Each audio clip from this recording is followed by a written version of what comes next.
Hello दोस्तों, welcome to Akshay academy. Akshay academy में आप सभी का स्वागत है। आज जो हम डिस्कस करने वाले हैं वो है कैपिटल स्ट्रक्चर थियरी, जो कि है second part of our next chapter.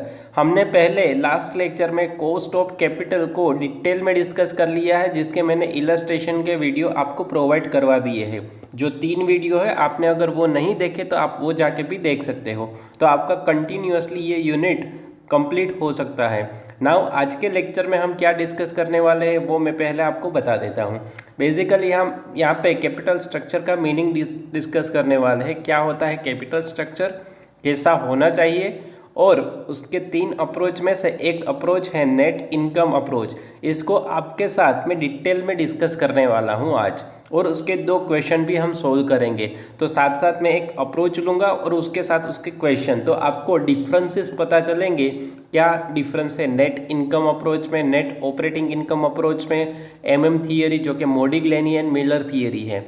तो इन तीनों को मैं 3 वीडियो में अलग अलग डिस्कस करने वाला हूँ। एंड लास्ट वीडियो जो 4th आएगा उसमें जो जनरल इलस्ट्रेशन पूछे जाते हैं उसको मैं डिस्कस करने वाला हूं। तो नाउ आप इस वीडियो सीरीज में से अगर आप ये 3 वीडियो देख लेते हैं तो आपका नेट इनकम अप्रोच का, net operating income approach and MM theory, आपकी कंसेप्चुअली क्लियरिटी आपको मिल जाएगी। ओके, ये मेरी गारंटी है। नाउ पहले बात करते हैं यहाँ पे कैपिटल स्ट्रक्चर। कैपिटल स्ट्रक्चर क्या होता है? कैपिटल स्ट्रक्चर मीन्स आपकी बैलेंस शीट में डेब्ट एंड इक्विटी का रेशियो क्या है। आप डेब्ट कितनी ले रहे हो और इक्विटी कितनी है। अगर मैं बोलूँ आपका बिजनेस न्यूली स्टार्ट है, आप अभी भी बिजनेस स्टार्ट कर रहे हो, तो आपकी बैलेंस शीट में डेब्ट ज़्यादा होनी चाहिए या इक्विटी ज़्यादा होनी चाहिए? ऑब्वियसली इक्विटी ज़्यादा होनी चाहिए। ओनर्स का इन्वेस्टमेंट क्या होना चाहिए? ज़्यादा होना चाहिए। मार्केट में से कम लेना है। इसका मतलब क्या होगा? आपकी बैलेंस शीट में डेब्ट कम है तो आपने रिस्क कम लिया है और खुद का पैसा ज़्यादा इन्वेस्ट किया है। अगर आपका बिजनेस ग्रो कर जाता है, आगे जाके आप डेब्ट बढ़ाते हो, तो आप रिस्क बढ़ा रहे हो। किसी भी कंपनी की अगर हम बैलेंस शीट देखें, उसमें डेब्ट इक्विटी रेशियो आप देखोगे तो 50-50, 70-30 का रेशियो, कुछ ना कुछ तो रेशियो होगा ही। तो जितनी डेब्ट ज़्यादा उतना रिस्क ज़्यादा होगा। ओके, तो ये कंपनी को डिसाइड करना है कि डेब्ट ज़्यादा रखनी है या इक्विटी ज़्यादा रखनी है, कौन सा रेशियो कम रखना है। इट मीन्स डेब्ट इक्विटी रेशियो क्या होना चाहिए, ये हमें बताता है कैपिटल स्ट्रक्चर। इक्विटी कितना, प्रेफरेंस कितना, डिबेंचर कितना और बैंक लोन कितना। ओके, नाउ यहाँ पे अप्रोचेस हमें दिए हैं। कैपिटल स्ट्रक्चर को मेज्योर करने के अप्रोचेस है net income approach, net operating income approach and MM theory, Modigliani and Miller theory. तो आज का जो टॉपिक हमारा रहेगा वो है नेट इनकम अप्रोच। ये क्या होता है इसको मैं डिटेल में आपके साथ डिस्कस करने वाला हूँ। As per net income approach आपको वैल्यू ऑफ द फर्म कैसे फाइंड आउट करना है। अब कई बच्चों को डाउट होता है वैल्यू ऑफ द फर्म का मतलब क्या होता है, ये तो हमें समझ ही नहीं आता है। तो मैं आपको बोल दूँ, बैलेंस शीट का जो टोटल होता है ना, उसको वैल्यू ऑफ फर्म बोलते हैं। बैलेंस शीट में दोनों साइड का टोटल क्या होता है? सेम होता है। तो उसका जो टोटल होता है उसको बोला जाता है वैल्यू ऑफ द फर्म। तो आपको फाइंड आउट क्या करना है? बैलेंस शीट का टोटल। ओके, नाउ यहाँ पे पहले नेट इनकम का मतलब क्या होगा, और कोई भी अप्रोच हम सीखने से पहले उसके कुछ बेसिक अजम्पशन दिए हैं। अगर ये अजम्पशन रहते हैं, मीन्स ये बातें अगर ऐसे रहेगी तो ही हम इसको अप्रोच को यूज़ कर पाएंगे। जैसे डिमांड सप्लाई का रूल नहीं होता, प्राइस कांस्टेंट रहेगी पूरे साल तभी डिमांड बढ़ेगी, प्राइस इतना रहेगी तो डिमांड कम हो जाएगी। तो उसमें भी बेसिक अजम्पशन लिए जाते हैं। तो यहाँ पे भी नेट इनकम अप्रोच कब काम करेगा? तो अगर ये सारी बातें कांस्टेंट रही, मतलब सेम रही, तो ये अजम्पशन काम करेंगे, तो ये अप्रोच काम करेगा। नाउ नेट इनकम अप्रोच क्या होगा? तो पहले यहाँ पे एक छोटा सा डिफरेंस देख लो, नेट ऑपरेटिंग इनकम अप्रोच और net income approach. Net income कही जाती है, जो नेट ऑपरेटिंग इनकम आती है उसमें से माइनस कर देते हैं हम। इन शॉर्ट ईबीआईटी में से इंटरेस्ट माइनस कर दो तो जो बचेगी वो नेट इनकम या तो शेयर होल्डर अर्निंग होगी। नाउ यहाँ पे अजम्पशन में बोला है कि there is a no corporate tax, तो डायरेक्टली हमें जो इनकम मिलेगी उसको ही हम डायरेक्टली डिस्ट्रीब्यूट कर देंगे शेयर होल्डर में। आपके माइंड में डाउट तो हुआ कि सर हम टैक्स क्यों माइनस नहीं करेंगे, क्योंकि ईबीआईटी में से पहले इंटरेस्ट माइनस हुआ, देन क्या होता है? टैक्स माइनस होता है। तो डायरेक्टली फिर होता है प्रेफरेंस डिविडेंड माइनस, बट यहाँ पे इंटरेस्ट माइनस करने के बाद जो इनकम आएगी उसको ही कहा जाएगा शेयर होल्डर अर्निंग्स। क्यों ऐसा? क्योंकि यहाँ पे अजम्पशन है there is no corporate tax. Okay, और नेट ऑपरेटिंग इनकम अप्रोच मतलब EBIT को देखना है, earning before interest and tax. तो जब NOI पढ़ेंगे तब यहाँ से स्टार्ट करेंगे, earning before interest and tax. अभी नेट इनकम का मतलब क्या होगा? EBIT माइनस इंटरेस्ट कर दो तो जो मिलेगी उसको कहेंगे नेट इनकम। ओके, तो यहाँ पे टैक्स को आपको इग्नोर करना होगा, तो ये अजम्पशन लेना है। यहाँ पे देखो लिखा है यहाँ पे there is a no corporate tax. पहले तो ये बता दूं जो नेट इनकम अप्रोच है और नेट ऑपरेटिंग इनकम अप्रोच ये एक ही इंसान ने आइडेंटिफाई की है। The approach was identified by David Durand. David Durand करके ये MCQ में आई थिंक पूछा जा सकता है, छोटा सा क्वेश्चन, तो इसको आप ध्यान से याद रखना।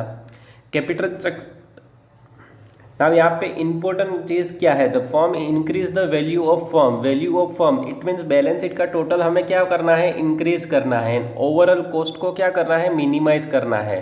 डेब्ट capital and capital structure according to this theory greater the डेब्ट employ lower shall be the overall cost.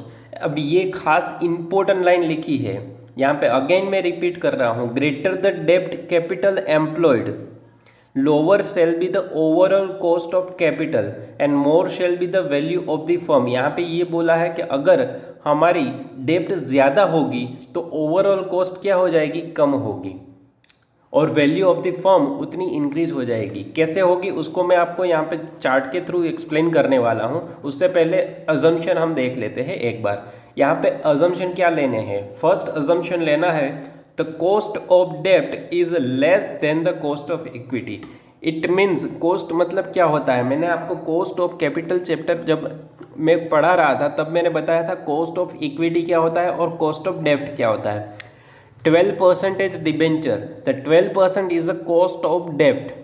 12% क्या इंडिकेट करते हैं? कॉस्ट ऑफ डेब्ट। अगर हमने 100 रुपीज़ लिए हैं तो 12 रुपये तो डिबेंचर को इंटरेस्ट पे करने में जाएंगे, तो उस 100 में से हमने 20 तो कमाना ही है और 12 रुपये उसको देंगे तो 8 रुपये का हमारा फ़ायदा होगा। तो जो कॉस्ट ऑफ डेब्ट है 12% वो क्या होगी? कम होगी इक्विटी से। इट मीन्स इक्विटी ऑलवेज ज़्यादा होगी। इक्विटी की कॉस्ट 15% है तो डेब्ट की कितनी होगी? 12%। इट मीन्स ऑलवेज इक्विटी की ज़्यादा रहेगी और डेब्ट की कम होगी। ओके, ये तो हमने देख लिया था। There is no corporate tax.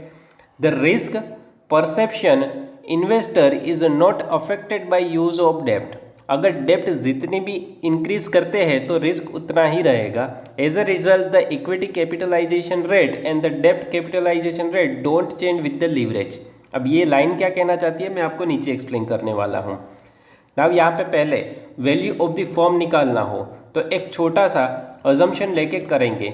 छोटा सा अजम्पशन नहीं, देखो वैल्यू ऑफ द फर्म क्या होगी मैंने आपको जस्ट अभी बताया, बैलेंस शीट का टोटल, तो इसको V कह देंगे हम। बैलेंस शीट का टोटल अब क्या होगा? V।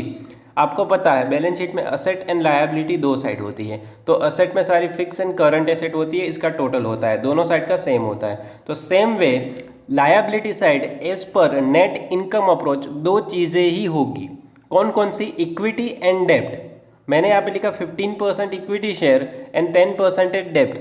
दो ही चीज़ें होंगी, preference share and retain earning नहीं होने वाली है as per net income approach. तो हमें क्वेश्चन में से आइडेंटिफाई क्या करना होगा?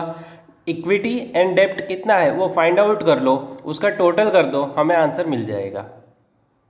ओके, और यहाँ पे फॉर्मूला मैंने क्या लिखी है देखो, as per net income approach अगर वैल्यू ऑफ द फर्म आपको फाइंड आउट करना है, डेब्ट प्लस इक्विटी 100 प्लस 100 कर दो, आपको मिल गई value of the firm, V मिल गया। नाउ KO का मतलब क्या होता है? KO यहाँ पे लिखा है देखो, overall cost of capital EBIT upon V means value of the firm. Now ये दो चीज़ें as per net income approach हमें आइडेंटिफाई करनी है। ओके, तो पहले छोटा सा क्वेश्चन समझ लो। यहाँ पे मान लो ये दिया है इन्फॉर्मेशन हमें, sales minus variable cost contribution fixed cost EBIT मिला, इंटरेस्ट एंड PBT। ओके, मान लो यहाँ पे आया PBT 15 रुपीज़, इंटरेस्ट है 10 रुपीज़। नाउ इंटरेस्ट कैसे आता है? तो क्या 100 रुपीज़ है उसका 10%, तो यहाँ पे इंटरेस्ट कितना आएगा 10, तो ऑब्वियसली EBIT कितना होगा 25 रुपीज़। Okay 25 rupees. नाउ हमें चाहिए value of the firm. Now assume करो कि ये 100 और ये 100 नहीं दी है, खाली इतनी इन्फॉर्मेशन दी है कि 15% इक्विटी है और 10% डेब्ट है। तो हम कैसे फाइंड आउट करेंगे? तो हम EBIT, इंटरेस्ट और PBT इसकी इन्फॉर्मेशन का यूज़ करके और ये 15% एंड 10% का यूज़ करके हम क्या निकालेंगे? इक्विटी और डेब्ट। तो फॉर्मूला क्या रहेगी हमारी? पहले value of equity find out करना है, तो इक्विटी के लिए क्या होता है 15 रुपीज़, तो PBT 15 और उसका रेट कितना है? रेट ऑफ 15%, डिवाइड कर दो 15% से। 100 rupees is a value of the firm. हमें उल्टे कान पकड़ने हैं हम, ये है net income approach. Mean net income में से हमें वैल्यू ऑफ फर्म निकालना है। इट मीन्स बैलेंस शीट की इक्विटी और डेब्ट को निकालना है। एंड 10% यहाँ पे दिए हैं, तो 10 डिवाइड बाई 10% करो तो 100 आएगी। इट मीन्स डेब्ट कितनी है 100 और इक्विटी भी कितनी है 100, तो वैल्यू ऑफ द फर्म क्या हो गई 200। नाउ ये छोटा सा क्वेश्चन था, इसको ही एग्जाम में पूछा जाता है और इसको ही कहा जाता है नेट इनकम अप्रोच। इसमें कोई बड़ी बात नहीं है, काफ़ी सिंपल है। Now weighted average cost of capital निकालना हो तो EBIT अपॉन V कर देंगे। EBIT यहाँ पे है 25 अपॉन कर देंगे 200, तो हमें मिल जाएगी weighted average cost of capital. In short simple है, सबसे सिंपल नेट इनकम अप्रोच है। नाउ यहाँ पे चार्ट के थ्रू समझते हैं, चार्ट के थ्रू थोड़ा एक्सप्लेन करते हैं। नाउ कॉस्ट ऑफ कैपिटल दी है यहाँ पे 5%, 10% और यहाँ पे दी है डिग्री ऑफ लीवरेज। नाउ यहाँ पे फर्स्ट लिखा है KD मतलब कॉस्ट ऑफ डेब्ट, यहाँ पे लिखा है KE मतलब कॉस्ट ऑफ इक्विटी। नाउ यहाँ पे first assumption the cost of डेब्ट इज लेस, इक्विटी से कॉस्ट ऑफ डेब्ट क्या है कम है। इट मीन्स यहाँ पे मैं जितनी भी डेब्ट बढ़ाते जाऊँगा मेरी जो कॉस्ट है वो क्या रहने वाली है इक्विटी से तो कम रहेगी, क्योंकि यहाँ पे 10% पे करना है, यहाँ पे 5% करना है। नाउ यहाँ पे आया है देखो KO नीचे आ रहा है, इसका मतलब क्या हुआ? अगर पहले रेशियो था 50-50 का, इट मीन्स 50% इक्विटी थी 50% डेब्ट थी। तो नाउ अब कंपनी ने क्या करा है डेब्ट बढ़ा दी है, अपनी डेब्ट बढ़ाई तो ओवरऑल कॉस्ट उसकी क्या हो गई है कम हो गई है। कैसे कम हुई उसका लॉजिक क्या है? नाउ यहाँ पे अब रेशियो उन लोगों ने चेंज कर दिया, 70% क्या हो गई है डेब्ट हो गई है। तो जितनी भी डेब्ट बढ़ेगी उतना रेट कम होगा, ओवरऑल कॉस्ट क्या हो जाएगी कम हो जाएगी। इसलिए KO यहाँ पे नीचे आ रहा है, क्योंकि ओवरऑल कॉस्ट क्यों हो गई रिड्यूस। जितनी डेब्ट बढ़ेगी उतनी ओवरऑल कॉस्ट क्या होती जाएगी रिड्यूस होती जाएगी। अब ये बात कहाँ पे लिखी थी? देखो मैंने यहाँ पे पहले ही बोला था, ग्रेटर द डेब्ट capital employed lower shall be the overall cost. क्या बोला? जितना भी कैपिटल एम्प्लॉयड ग्रेटर होगा, इट मीन्स ज़्यादा बढ़ता जाएगा। कॉस्ट ऑफ डेब्ट का रेट तो सेम रहने वाला है, 5% में मिलता है वो तो 5% में ही मिलेगा, आप जितनी भी डेब्ट ले लो। तो KO ओवरऑल कॉस्ट हमारी क्या हो जाएगी कम होते जाएगी। ये यहाँ पे क्लियरली लिखा है। ओके, तो नाउ ये था पूरा नेट इनकम अप्रोच। इसमें से दो ही चीज़ हमें फाइंड आउट करनी होगी, value of firm and KO overall cost of capital, overall cost of capital. Now इसका एक क्वेश्चन करते हैं थ्रू इन दोनों। अब नेट इनकम अप्रोच में कुछ इतनी ज़्यादा इन्फॉर्मेशन नहीं दी थी, ये खाली कर रहे हो आप कैलकुलेट एंड आपको ये दो चीज़ें निकालनी है और ये दो फॉर्मूला ही याद रखनी है आपको, और एक्स्ट्रा कोई फॉर्मूला याद नहीं रखनी है। ओके, नाउ क्वेश्चन के थ्रू आप समझ लो कि क्वेश्चन आपको किस तरह से है। तो मॉड्यूल में काफ़ी अच्छा क्वेश्चन दिया है, देखो illustration number 9। The company expected annual net operating income EBIT कहा जाता है, जिसको 50,000।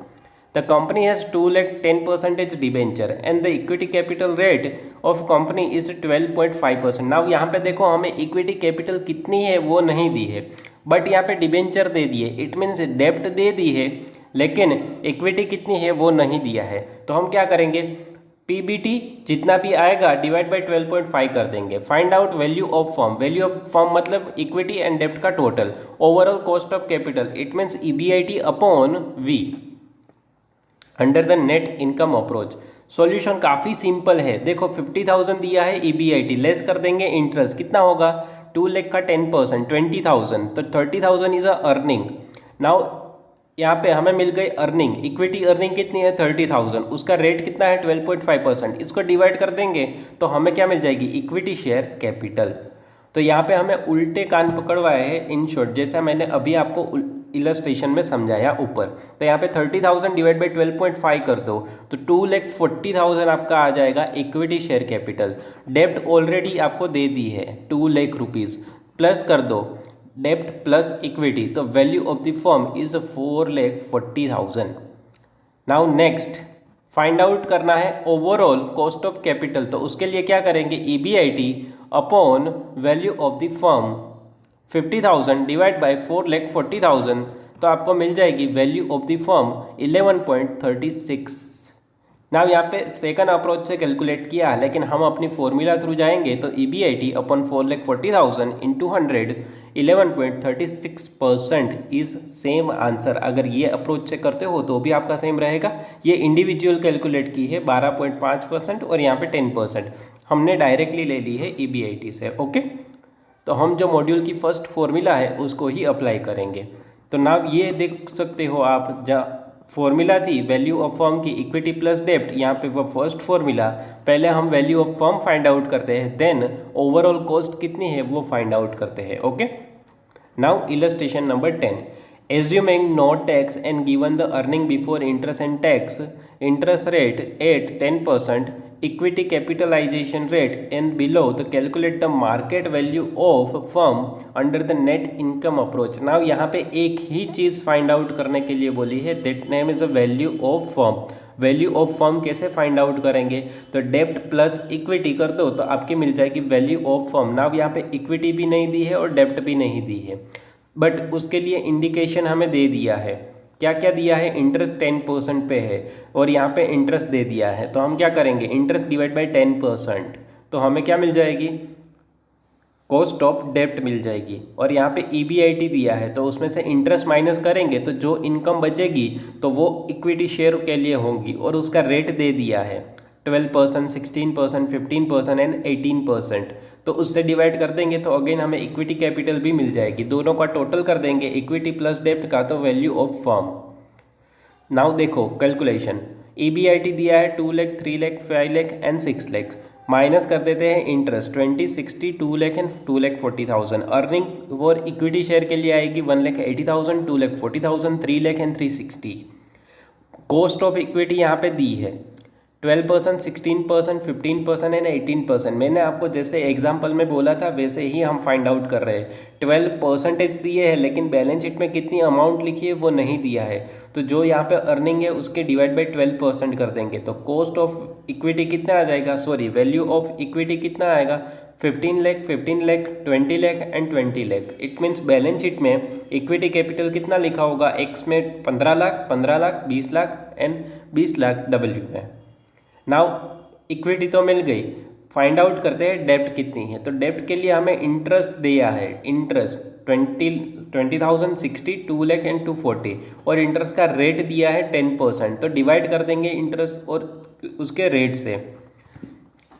इन शॉर्ट 10% पे 20,000 है तो 100 पे कितना होगा 2 lakh rupees is a cost of डेब्ट। सॉरी डेब्ट कितनी होगी 2 लाख, और यहाँ पे भी 60,000 divide by 10% 6 lakh, 2 lakh divide by 10% 20 lakh, और यहाँ पे 24 लाख। ना वहाँ में इक्विटी भी मिल गई, डेब्ट भी मिल गई, टोटल कर दो वैल्यू ऑफ द फर्म कितना होगा 17 लाख, 21 लाख, 14 लाख एंड 44 लाख। तो ये मिल गई हमें value of the firm. Value of the firm मिल गई है, EBIT हमारे पास है, तो weighted average cost of capital KO कितना हो जाएगा, तो 2 lakh divide by 17 lakh, 3 lakh divide by 21 lakh, 5 lakh divide by 40 lakh और 6 लाख डिवाइड बाई 44 लाख। तो आंसर आपका आ जाएगा ये, दिस इज KONV। यहाँ पे फॉर्मूला भी दी है EBIT upon value of the firm. Now illustration number 11 it is general illustration, इसको हम डिस्कस करेंगे 4th वाले लेक्चर में। अभी हम एक एक अप्रोच को डिटेल में डिस्कस करेंगे। तो ये था दोनों अप्रोच, नेट इनकम अप्रोच से मैंने दोनों क्वेश्चन को सोल्व किया है। नाउ अब नेट ऑपरेटिंग इनकम में डिफरेंस क्या रहेगा, आपके माइंड में डाउट है, I know that. Net operating income approach में चेंज इतना ही रहेगा, कैलकुलेशन करना डिफरेंट है खाली, बाकी आंसर हमारा ऑब्वियसली नियरेस्ट टू जो यहाँ पे आया वही आएगा। तो आपको as per net income approach ये दो फॉर्मूला याद रखनी है और इन दोनों वैल्यू को फाइंड आउट करना है। ओके, अगर वीडियो अच्छा लगा हो तो अपने दोस्तों के साथ शेयर करना ना भूलें। उसको भी बताइए कि नेट इनकम अप्रोच क्या होता है, जो कि काफ़ी इजी है, टफ इतना नहीं है समझना। ओके, और अपने दोस्तों के साथ शेयर करना ना भूलें। और अगर कोई भी डाउट रहता है तो आप कमेंट सेक्शन में कमेंट करके बता सकते हो। आइदर अक्षय एकेडमी का व्हाट्सएप ग्रुप है जिसमें आप ज्वाइन होकर उसमें भी आप पर्टिकुलर क्वेश्चन से पर्टिकुलर डाउट है तो वो भी आप उस ग्रुप में अपना पोस्ट कर सकते हो। नॉट ओनली फॉर अकाउंट्स, आप दूसरे सब्जेक्ट के भी यहाँ पे पूछ सकते हो।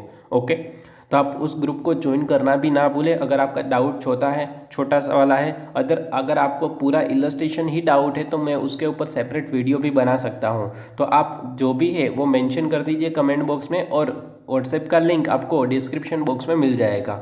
Okay, thank you for watching my video.